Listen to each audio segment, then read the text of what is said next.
आज का कार्यक्रम दीपावली मिलन समारोह पत्रकार बंधुओं के साथ हमारा पूरे बिहार के उन तमाम 11 जिलों में हो रहे हैं, जिन जिलों से आदरणीय प्रशांत किशोर जी जो जनसुराज के प्रणेता हैं, पद यात्रा के सूत्रधार हैं, जिन्होंने जिन जिलों की यात्राएं कर ली हैं, उन सभी जिलों में जहां हमारे संगठन खड़े हुए हैं, बन गए हैं, वहां यह कार्यक्रम हो रहा है दीपावली पत्रकार मिलन समारोह। उसी के तहत राजधानी पटना में अपने इस जनसुराज कार्यालय में यह कार्यक्रम आयोजित है और इसका मकसद है मीडिया बंधुओं के साथ जनसुराज का समन्वय स्थापित करना और एक दूसरे के साथ मैत्रीपूर्ण व्यवहार को आगे बढ़ाना।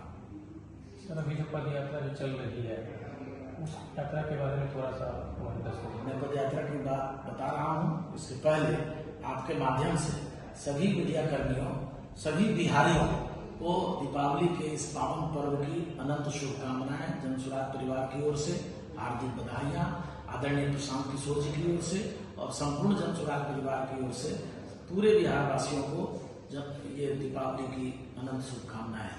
पद यात्रा प्रशांत किशोर जी ने पिछले वर्ष 2022 को गांधी जी की जयंती 2 अक्टूबर के पावन अवसर पर गांधी जी की कर्मभूमि चंपारण के भितिहरवा आश्रम से उन्होंने शुरू की थी। वो पदयात्रा पश्चिम चंपारण, पूर्वी चंपारण, शिवहर, गोपालगंज, सिवान, छपरा, वैशाली, समस्तीपुर, मुजफ्फरपुर, सीतामढ़ी होते हुए फिलहाल मधुबनी जिले में जारी है।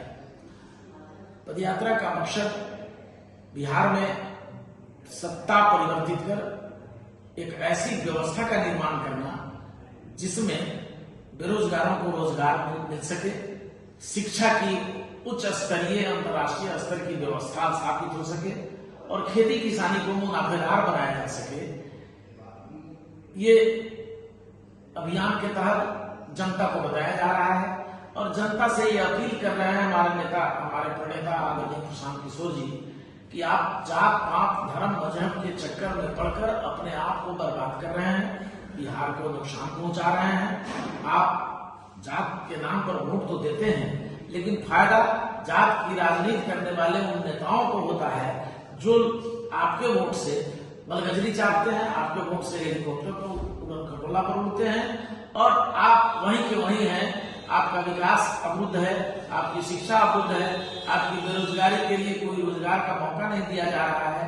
आप आज भी नाटकीय जिंदगी गांव में जीने को मजबूर हैं। तो ये जात पात का चक्कर छोड़िए। कुछ लोग धर्म के नाम पर वोट दे रहे हैं, तो प्रशांत किशोर जी हर गांव में नुक्कड़ सभाएं करते हैं, हर गांव में लोगों से मिलते हैं, नजरों से वहां की समस्या देखते हैं और लोगों को समझाने का प्रयास करते हैं कि आप धर्म के नाम पर और जात के नाम पर वोट दे करके अपना नुकसान कर रहे हैं। धर्म के नाम पर लेने वाले लोग दिल्ली में बैठ के सत्ता चला रहे हैं, लेकिन उनको बिहार की कोई चिंता नहीं है। 75 वर्षों से आजादी के बाद से आज तक बिहार में कोई बड़ा उद्योग स्थापित नहीं हुआ, कोई कल कारखाना नहीं खोला गया।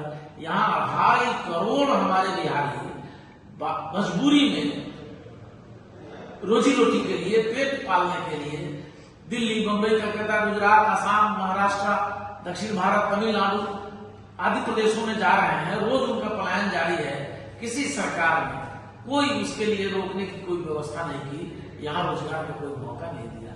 इसलिए ये पदयात्रा की जा रही है। ये पदयात्रा जनता को जगाने, जनता को लामबंद करने और जनता में लोकतांत्रिक प्रणाली को पुनर्जीवित करने, लोकतंत्र की व्यवस्था को पुनर्जीवित करने का यह अभियान है जो आदरणीय प्रशांत किशोर जी सोच करके गाँव में घूम रहे हैं। और कुछ ये सर सदन में नीतीश कुमार जी ने टिप्पणी की है, उस पर कुछ बोलना चाहेंगे आप?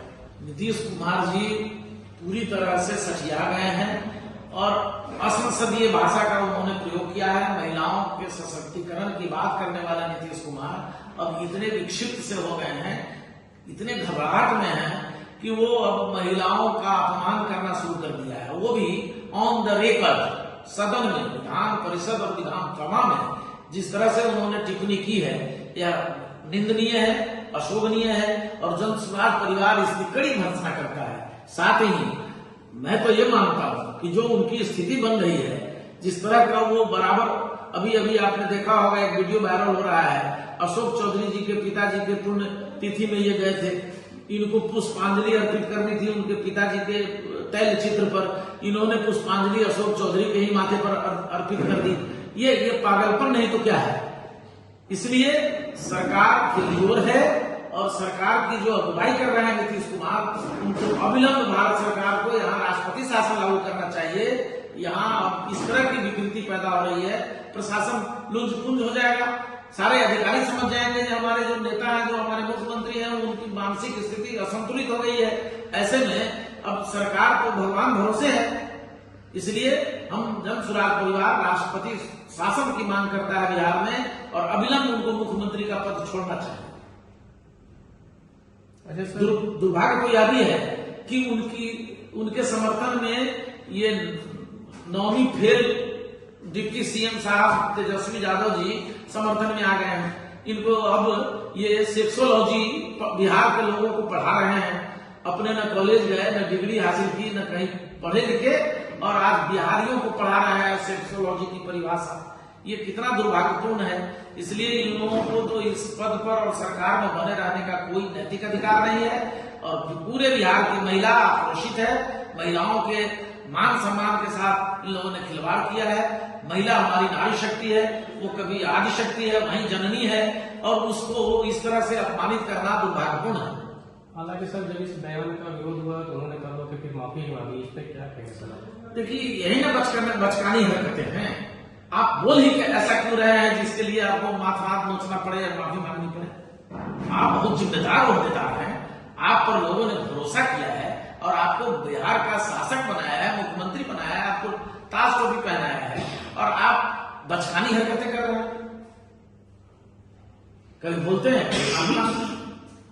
हालांकि अपने होशो हवास और जिस लहजे से उन्होंने कहा दोनों सदन में इस टिप्पणी को, तो ये तो नहीं लगता है कि उनकी जवान किस लिए हो? कुछ लोग कह रहे हैं कि जवान देने उनके जो नेता है, ये इसके क्या कहेंगे? उनके नेता उनको बेवजह बचाने के चक्कर में हैं। ये जवान फिसलने की बात नहीं है। वो एक शब्द अगर बोले होते तो माना जाता है धोखा से एक शब्द हो गया है। पूरा का पूरा उन्होंने भाषण इस पर दिया है। तेजस्वी यादव बोल रहे हैं कि वो यौन शिक्षा की बात कर रहे थे। वही ने कहा तेजस्वी यादव जी अपने पढ़े लिखे कुछ नहीं, आज वो पढ़ा रहे हैं पूरे बिहार को जो शिक्षा की परिभाषा। इसको समझ सकते हैं ना, जो आदमी आज वो लालू यादव, हमारे प्रशांत किशोर जी बार बार कहते हैं कि अगर वो लालू यादव के पुत्र नहीं होते तो किसी होटल में चाय बेचते, कहीं पानी परसते किसी को, उनके बेटा है तब ना इतना बड़ा ओहदा उनको मिल गया है। बिहार में सर जैसे कि जन स्वराज का जो मुख्य मुद्दा है और जिसके लिए यात्रा चल रहा है, बिहार के जो भविष्य जो युवा है, रोजगार एक बड़ा मुद्दा है। उसके अलावा यदि बात की जाए सर तो जन स्वराज जो है किस और मुहिम पे काम कर रही है? देखिए, हमारा जन स्वराज की अपनी योजना है और लक्ष्य है। बिहार में केवल बेरोजगारी ही बड़ा मुद्दा नहीं है। बिहार का सबसे बड़ा मुद्दा यहाँ अशिक्षा है। लोग सबसे ज्यादा देश में गरीब है बिहार में, सबसे ज्यादा मजदूर बिहार में पैदा होता है, सबसे ज्यादा अशिक्षा बिहार में है, अशिक्षित लोग बिहार में है। तो प्रशांत किशोर जी का स्पष्ट मानना है कि दुनिया के पैमाने पर जो अनुसंधान अभी तक हुए हैं, उस अनुसंधान से ये 3 बातें सामने निकल के आई हैं। एक, किसी भी क्षेत्र के देश के लोगों के विकास शिक्षा पर निर्भर करता है।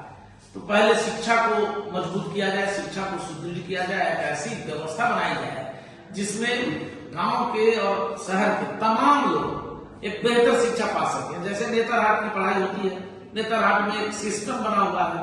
प्रशांत किशोर जी का मानना है कि अगर हमारी व्यवस्था आई, अगर हमारी सरकार बनी, तो हम नेतरहाट के इक्विवेलेंट अंतर्राष्ट्रीय स्तर के विद्यालयों की स्थापना हर प्रखंड में करेंगे, जहां गांव के लोग, गरीब लोग, हल चलाने वाले का बेटा, कुदाल चलाने वाले का बेटा, खेत रोपने वाले का बेटा, खेत काटने वाले का बेटा आसानी से पढ़ सके और उसको योग्य बनाया जा सके।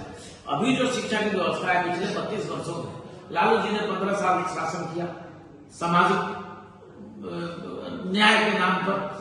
तो सामाजिक न्याय तो यही हुआ कि सारे लोगों को मूर्ख बना दिया इन्होंने, पढ़ाई की व्यवस्था ही चौपट कर दी। समतापूर्ण समाज के निर्माण के नाम पर नीतीश कुमार जी ने शासन किया।